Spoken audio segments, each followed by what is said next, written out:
असां सुतासीं पंहिंजे घर में त जेका आहे असांजे घर में पुलिस जा अटाला ऐं जेका आहे सिविल इदारनि जा माण्हू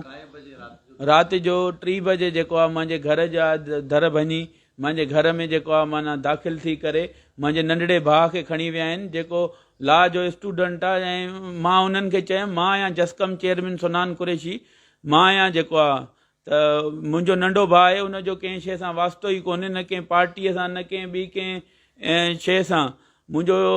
भाउ आहे उहो नंढो लॉ जो स्टूडेंट आहे, उन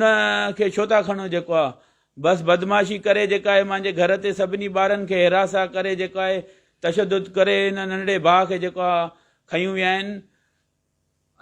उन खां पोइ असां थाणे ते वियासीं, थाणे ते चयोसीं त भाउ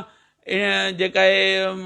असांजे घर ते रेड थियो आहे, का थाणे ते एंट्री कोन, असांजी का FIR न वरिती वई त मुंहिंजे भाउ खे जेका आहे माना अॻु में ई कुझु टाइम पहिरियां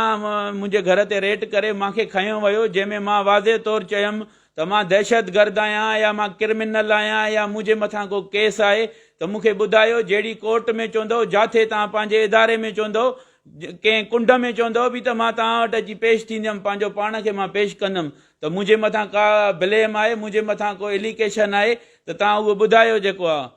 पोइ बि जेका आहे माना मुंहिंजे मथां अहिड़ी का शयूं जॾहिं हिननि जूं का शयूं साबित न थियूं त उन खां पोइ जेको आहे असांजे मथां केस हलाइनि था पिया। उन खां पोइ वरी हाणे हे ॿीहर अची मुंहिंजे घर ते रेड करे मुंहिंजे मासूम भाउ खे खणी विया आहिनि। अगरि उनखे कुझु उनखे का बि तकलीफ़ आई, अगरि उनखे कुझु बि थियो त उन जा ज़िम्मेदार जेका हितां जी गवर्नमेंट हूंदी।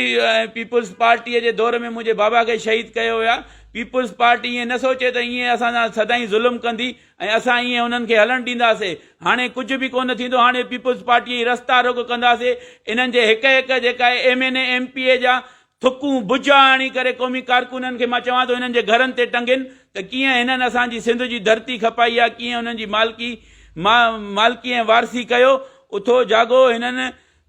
बेरिया टाउन जहिड़े नाले में हिकिड़ो नाम नियाद जेका आहे मलक रियाज़ जे सां गॾु जेका आहे आसिफ ज़रदारी जेको आहे हीउ सभु कुझु कराए थो, जेको मतिलबु असां क़ौमी कारकुननि खे चुप कराइणु चाहे थो। हीउ सभु कुझु आसिफ ज़रदारी आहे, हीउ मलक रियाज़ न आहे। हीउ मलक रियाज़ छड़ो भोलड़ो आहे, हुनजे पोयां जेको बि आहे हुनजो पीउ आसिफ रियाज़ आहे, आसिफ ज़रदारी आहे। असां इहो चऊं था जीअं सिंध क़ौमी मास तरफ़ां असां सुभाणे खां अगरि जे मुंहिंजे भाउ खे 4-5 कलाकनि जे अंदरि न छॾियो वियो त सॼी सिंध में असां पीपुल्स पार्टी